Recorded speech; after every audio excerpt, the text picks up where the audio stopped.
Hello and welcome to Real Folk, passing on trades and traditions through the Virginia Folklife Apprenticeship Program. Since 2002, the Virginia Folklife Apprenticeship Program at Virginia Humanities has brought together over 150 experienced master artists and eager apprentices, ensuring various art forms are passed on through the generations. All forms of Virginia's culture, from letterpress printing, Mexican folk dancing, and mandolin making, to African American gospel singing, quilting, and classical Iranian and Persian music are represented, coming from the Appalachian Hills to the Chesapeake Shore to new immigrant traditions brought to the state. Real Folk gives viewers an inside look at these traditions and the people who are keeping them alive. There will be several virtual tours of Real Folk, so keep coming back to learn more about the wonderful diversity of crafts and traditions in Virginia. Color images are by Pat Jarrett and black and whites are by Morgan Miller.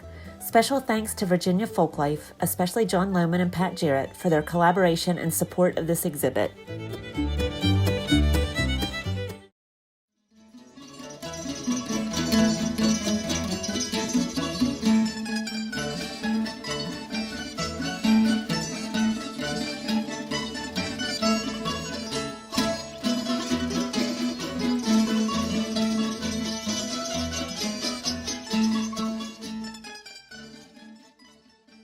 Widely considered the first truly American instrument, the Banjos Roots are in Africa.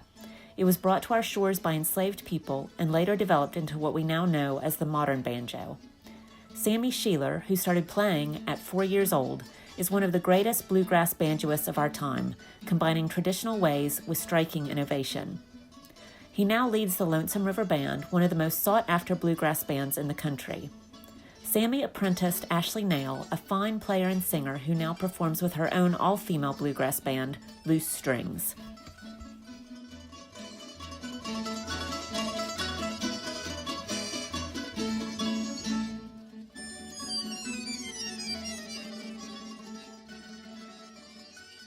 The Balalaika, a traditional Russian stringed instrument with a triangular wooden body, is often referred to as the Russian three-string guitar. In the late 19th century, the first orchestra of Russian folk instruments was created, enjoying great commercial success. Russian folk instrument orchestras have since expanded across the globe, and the largest Balalaika orchestra outside Russia is the Washington Balalaika Society, based in Arlington, Virginia. This orchestra has been re-energized by the arrival of Balalaika master Andrei Savelyev. Passionate about teaching, Andrei apprenticed Nadir Majd, one of his most promising young students, as part of the program.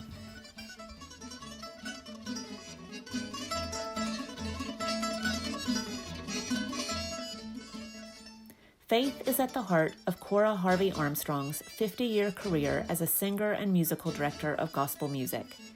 Cora remembers being enthralled by church at an early age, surprising her family and congregation with her ability to play piano by ear from the age of 5.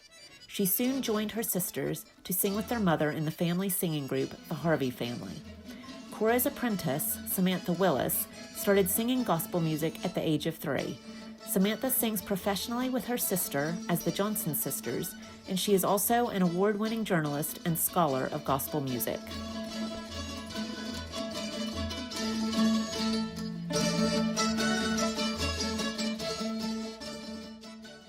The square dance is often considered the official dance style of Virginia. Introduced by European settlers, the square dance developed over time into its own distinctly American tradition, usually backed by a lively old-time string band and led by a caller. It has many distinct regional styles, and the dances of the Shenandoah Valley have traditionally been called in the big circle style. For the past 25 years, Ellen and Eugene Ratcliffe have been calling dances and teaching at workshops and camps, and they shared their knowledge with old-time musician Hannah Johnson, who has gone on to become one of the most sought-out callers in the rejuvenated square dance circuit.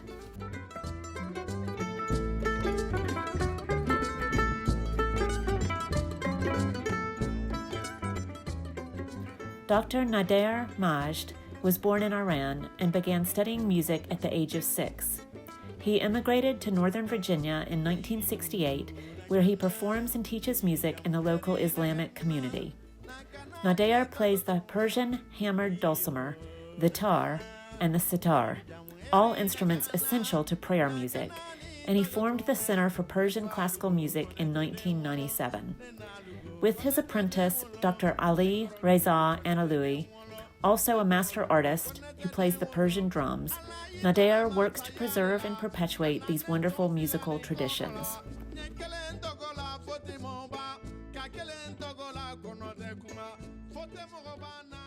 There is no place in America with a deeper or more widely recognized ballad tradition than Southern Appalachia.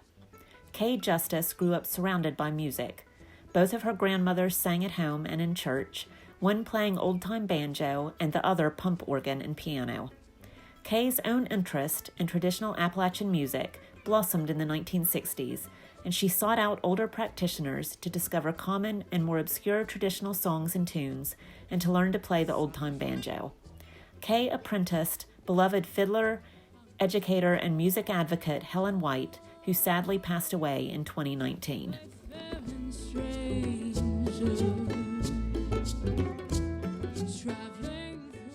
Nestled in the southern Appalachian Mountains, Saltville is named for its unusually high number of salt marshes, or as locals call them, salt licks. Saltville's natural salt deposits have influenced the history of the region from the late Pleistocene period, when they attracted Ice Age mammals and Paleo-Americans to the area, to early European traders, to the Civil War, when nearly 2/3 of the South's salt was produced in Saltville, and 2 bloody battles were fought here. Jim Boardwine's family has lived in and around Saltville since the 1770s. He has dedicated his life to educating the public about Saltville's history and continuing its traditional craft of making salt, including passing down this knowledge to son Barron through an apprenticeship.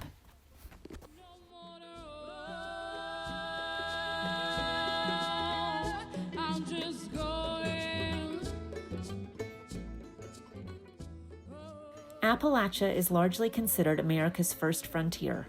As early as the 18th century, settlements began to expand west, with many colonists making their homes in Appalachia and neighboring mountain ranges.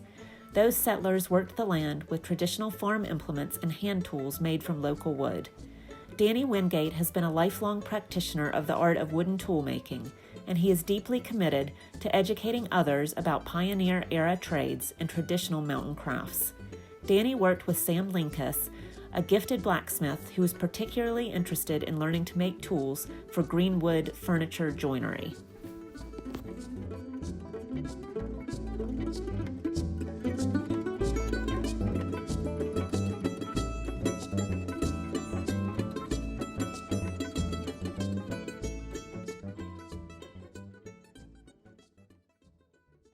Prior to the advent of photocopiers, short-run quick print, email, and social media, the local letterpress was the primary producer of the vast majority of materials for mass communication. In high school, Garrett Queen learned traditional printing techniques when he apprenticed with some of the last true job shop printers on a Vandercook letterpress. For the past 50 years, Garrett has continued to work at mastering this process, and he is now the program coordinator and printer in residence at the Virginia Humanities Center for the Book in Charlottesville, where he worked with his gifted apprentice, Lena Lambert.